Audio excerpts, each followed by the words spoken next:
हिरण मानव के पास आने से डरता है कि मानव कहीं उसका बुरा ना करे, लेकिन यहाँ हिरणियां ठाकुर जी के पास जाने से क्यों डर रही हैं? बोले इतने मंत्रमुग्ध होकर के ये वंशी बजा रहे हैं, कहीं हम इनके समीप गई और हमारे रूप स्वरूप को देख करके कहीं श्री कृष्ण घबरा गए, डर गए, छोटे से लाला ही तो हैं, और कहीं इनने वंशी बजानो बंद कर दियो तो? बंधुओं, प्रेम का मतलब सामीप्य नहीं होता।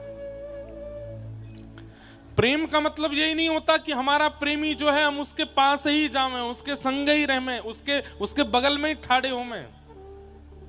कई प्रेमी ऐसे भी होते हैं जो दूर से निहार के आनंदित हैं, दूर से निहार के सुखी हैं, कहीं हमारे समीप जाने से ये अति संकोच में ना आ जाए।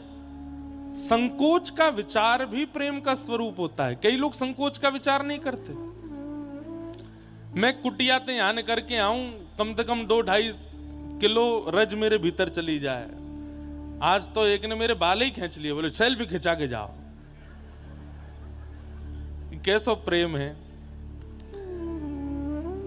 कई बालक ऐसे हैं यहाँ पे, कई ऐसे प्रेमी जन हैं, वो दूर से ही देख लें, वो कभी समीप ना आए, उनको कोई इच्छा नहीं कि हम मिलें, बात करें, हमारी फोटो खींचना, दूर से ही राजी।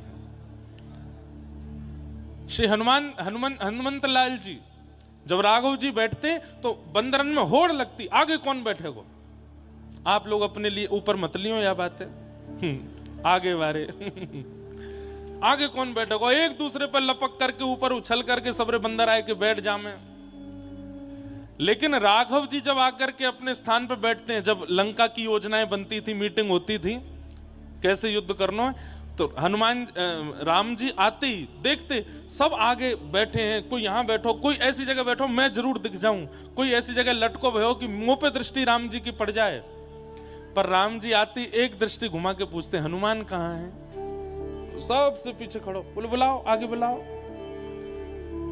विशेष बात यह नहीं है कि हजारों लोग राम जी के सामने हैं, विशेष बात यह है कि उन हजारों में राम जी किसको ढूंढ रहे हैं, राम जी किसको खोज रहे हैं।